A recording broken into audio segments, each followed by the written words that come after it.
Hello guys. So, andito tayo sa Del Monte, Bulacan. Dito tayo nag-deliver. So, ang ganda ng place nila.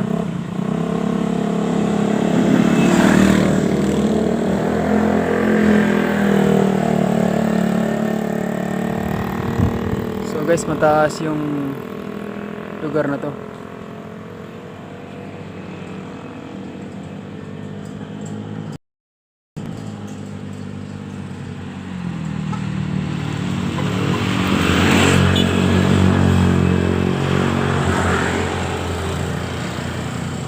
Parang Pasko pa rin guys dito.